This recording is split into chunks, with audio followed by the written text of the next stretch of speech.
नमस्कार दोस्तों, स्वागत है आप सभी का। दोस्तों आज उज्जैन में मकोड़िया आम, जो कि किसी ज़माने में उज्जैन आगर रेलवे लाइन का एक स्टेशन के साथ में यहाँ का लोको शेड भी हुआ करता था, वहाँ पर पश्चिम रेलवे के जोनल रेलवे ट्रेनिंग इंस्टीट्यूट की स्थापना के लिए शिलान्यास कार्य संपन्न हुआ, जो कि रतलाम मंडल के डीआरएम और मध्य प्रदेश के मुख्यमंत्री श्री मोहन यादव जी एवं उज्जैन के सांसद श्री अनिल फिरोजिया जी के मुख्य आतिथ्य में संपन्न हुआ। उज्जैन सांसद श्री फिरोजिया जी ने झालावाड़ से उज्जैन रेल लाइन की जो पुरानी मांग है उसको फिर से उठाया, साथ ही उज्जैन से नए रेल मार्गों के लिए भी प्रस्ताव की बात कही। वहीं मुख्यमंत्री जी के द्वारा भी फिरोजिया जी की बातों का समर्थन करते हुए नई रेलवे लाइन के लिए प्रस्ताव आगे भिजवाने की बात कही है। साथ ही महू सनावत खंडवा अकोला रेल मार्ग के दोहरीकरण की बात को भी उन्होंने जरूरी बताया। ये इंस्टीट्यूट लगभग 175 करोड़ की लागत से, और ये फर्स्ट फेज है, जो लगभग 68 करोड़ की लागत से फर्स्ट फेज है। इसके बाद सेकंड फेज चालू होगा। मैं माननीय मुख्यमंत्री जी, आपके माध्यम से जनता जनार्दन को एक जानकारी और देना चाहता हूं कि हमारा रेलवे स्टेशन लगभग 850 करोड़ की लागत से स्वीकृत हो चुका है, उसकी डीपीआर बन गई है।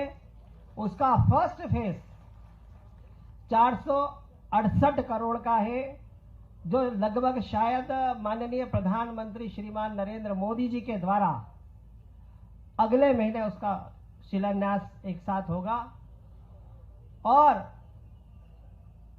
उसके बाद आएगा सेकंड फेज, और उसकी जो हमने ब्रोशर आपको पिछले कार्यक्रम में बताया था कि बाबा महाकाल के त्रिनेत्र के उसका बनाया गया है, कि त्रिनेत्र के रूप में बनाया गया है उसका एलिवेशन। ये भी एक बहुत बड़ी सौगात हमारे उज्जैन को मिलने जा रही है, जो कि इंटरनेशनल एयरपोर्ट की तर्ज पे हमारा रेलवे स्टेशन बनेगा। हमारे यशस्वी प्रधानमंत्री श्रीमान नरेंद्र मोदी जी का विशेष आशीर्वाद हमारे उज्जैन आलोट संसदीय क्षेत्र को है, और हमारे मुख्यमंत्री जो तो स्वयं ही उज्जैन के हैं, तो उनका आशीर्वाद और स्नेह हमको सतत मिलता रहेगा।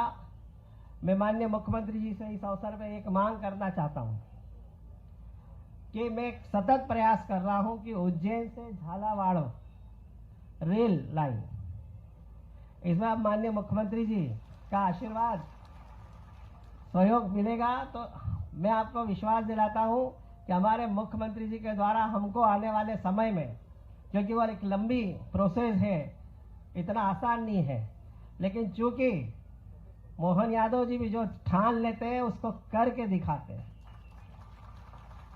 तो मैं यही आग्रह करूंगा कि इसमें माननीय मुख्यमंत्री जी का आशीर्वाद और सहयोग हमको अवश्य मिलेगा, तो हमारे उज्जैन को दिल्ली और नजदीक पड़ जाएगी।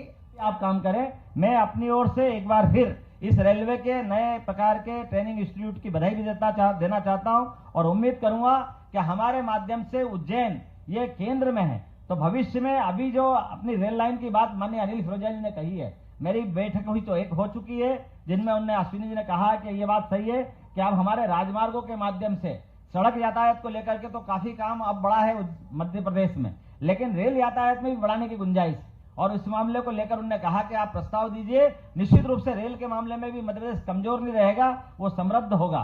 तो मैं आपके सामने एक विषय उसी में जोड़ देता हूं माननीय सांसद जी, कि ये जो आपने झालावाड़ की बात कही है, वास्तव में हम पहले नागदा जाएं, नागदा से घूमते घामते वापस कोटा जाएं, इसकी क्या जरूरत है? ये डायरेक्ट ही हम झालावाड़ जाएं, झालावाड़ से आगे दिल्ली तक बढ़ जाएं, इसी की जरूरत है। इसी प्रकार से खंडवा वाले रास्ते की भी बात कही है कि जो अभी अपना एक ही ब्रॉड गेज बन रही है, तो एक ब्रॉड गेज के बजाय डबल लाइन वहां भी डल जाए, तो जो वर्तमान में साउथ का जितना ट्रैफिक आता है, वो ट्रैफिक पहले साउथ से इटारसी, पहले खंडवा आता है, खंडवा से इटारसी जाता है, इटारसी से भोपाल आता है, भोपाल से ग्वालियर जाता है, लगभग 200-250 किलोमीटर का ज्यादा चक्कर लगाता है। जिनको दिल्ली जाना है, अगर वो खंडवा से सीधा उज्जैन आ जाए, उज्जैन से मथुरा के रास्ते दिल्ली पहुंचेगा, तो उसकी दूरी भी घटेगी और हमारे लिए समय की और बाकी चीजों की बचत भी होगी।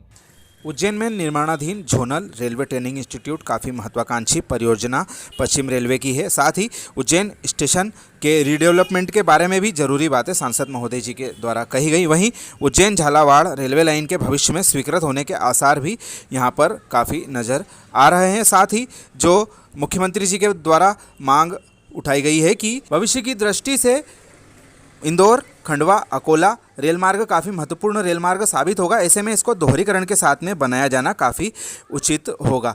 तो यह जो आज कार्यक्रम हुआ इसकी प्रमुख बातें थी जो हमने आप सभी के समक्ष रखी। आप इसके बारे में राय कमेंट के माध्यम से हमें ज़रूर दें। आप सभी का धन्यवाद।